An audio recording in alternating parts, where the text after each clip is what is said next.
Right now, the search is on for a moose calf whose mother was shot and killed. A Boulder County deputy said it charged several people in Nederland, and so the deputy shot it.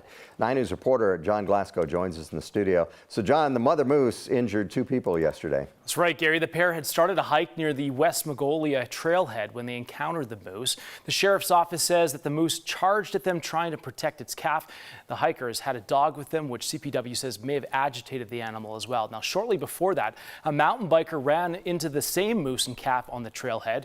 Ari Oppenheim captured the moment on camera. You can see the calf there in the trees. He says he tried to give the calf space so that it could reunite with its mother. When that didn't happen, Ari pulled out his bear spray in an attempt to scare off the moose and calf.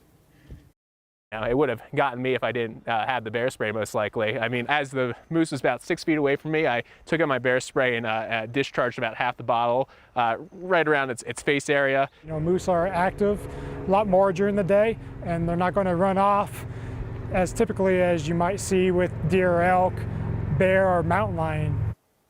So the cow moose charged at the hikers not long after Ari's encounter. The Boulder County deputies arrived on scene to help. A deputy originally shot beanbag rounds to try to scare off the moose, but the moose returned 2 more times to charge at the people. Officials say that the deputy shot and killed the moose after it charged a 3rd time, Gary. That is unfortunate for sure. So how bad are the injuries, do you know? Well, Parks and Wildlife, they say that they're still looking for the calf. The calf will likely not survive without its mother. They didn't decide what they'll do if they do find it. Now, the sheriff's office says that 31-year-old man who was hurt has serious injuries, and the woman's injuries, they're minor at this point. CPW says always be prepared for surprise animal encounters while enjoying the mountains, Gary. Yep, I guess so. All right, John, thank you for that. So a different moose is now safe after traveling from Boulder Canyon all the way to Thornton. Colorado Parks and Wildlife says it wandered from the canyon to Boulder, then to Erie, then to Thornton. CPW caught up with the 2-year-old cow moose at Todd Creek Golf Course yesterday morning. They released it in the Pine Isabel National Forest. Right now, a family is asking for help finding a couple in their 70s. The husband and wife from Arkansas were last seen in southern Colorado nearly 2 weeks ago. So this here is Robert and Mary Jane Bowman. They are experienced campers and enjoy being in the outdoors by themselves, but their family says something is wrong about this latest adventure. They have not heard from them since late last month. Their family says even though the Bowmans are from Arkansas, they know Colorado very well. It's one of their favorite places in the world. Now they're just trying to connect with anyone who may have the slightest clue about where they could be. The family doesn't think the two would be without their camper or their ATV. So this is their setup. The vehicle is a blue 2001 Ford pickup with Arkansas plate 445SBZ. The camper trailer is unique as it's a pickup bed camper mounted on a flatbed trailer. Everything helps, like no detail is too small. Even if they think they saw it, I mean, definitely call in to the sheriff and let them know, because let them put the pieces together, because every little detail counts. The couple's last known location was in southern Colorado. They had mentioned going to the Great Sand Dunes National Park. If you may have any information on the couple, you're asked to call the Alamosa County Sheriff. That number is on your screen right now. It's 719-589-6608. Colorado Catholic bishops are directing Catholic state legislators who voted for abortion access to not take communion until they offer, quote, public repentance. The Colorado bishop's decision stands in contrast with the view of Pope Francis, who has said bishops should pastor to, not punish, public officials who break with church positions. Now, the bishop's letter made public this week says legislators who voted for abortion rights should choose not to take communion. They wrote, quote, the burden from their decision does not rest upon the shoulders of priests, deacons, or lay extraordinary ministers of the Eucharist. It rests upon the consciences and souls of those politicians who have chosen to support this evil and unjust law, end quote.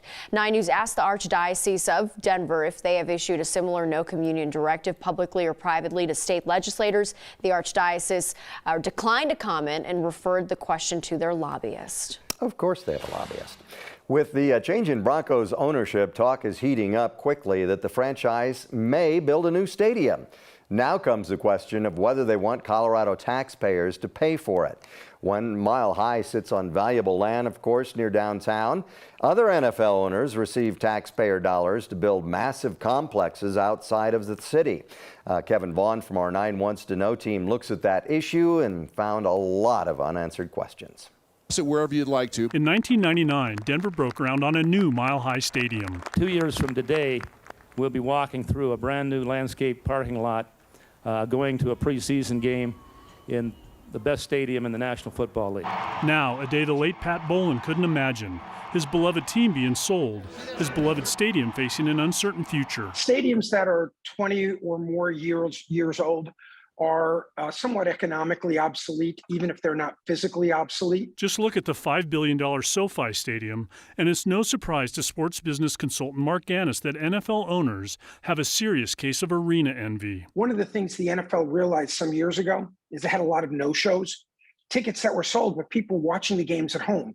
That meant the at-home experience was better than the stadium experience. Along came the Cowboys Stadium, with club areas galore and video boards to die for. They put a lot of bells and whistles in the building, and people really liked it. And now there's talk the Broncos may want to replace Empower Field at Mile High. Our existing stadium is a fabulous asset. But an asset sports marketing specialist Steve Sander acknowledged is old, technologically speaking. There's just been tremendous advancements that have been made in the past 20 years. Which leads to some questions.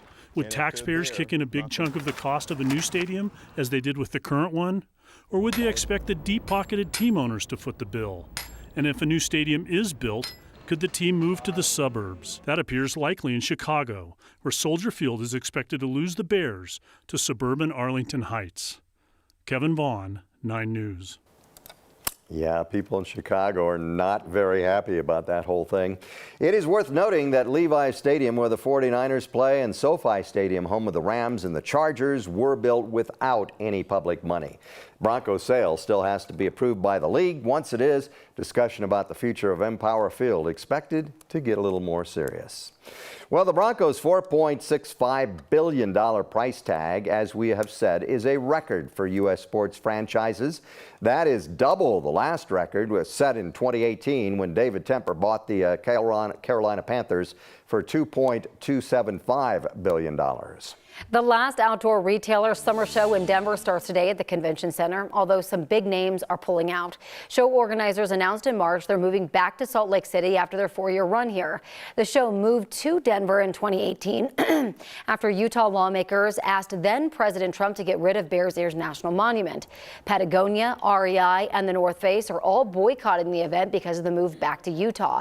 Patagonia CEO said the show belongs in a state where leaders value and protect public lands. Englewood is canceling its 4th of July fireworks. The city says it's because of drought conditions and an above average hot and dry summer forecast. There will be carnival type events at Cornerstone and Bellevue Parks on July 4th instead. And one thing you want to know about the weather, a stats for today. 88 is the high we're going for. That's above the normal high of 81 degrees. The record is 95, set just a few years ago. Normal low is 51, but the record 37 from way back in 1889.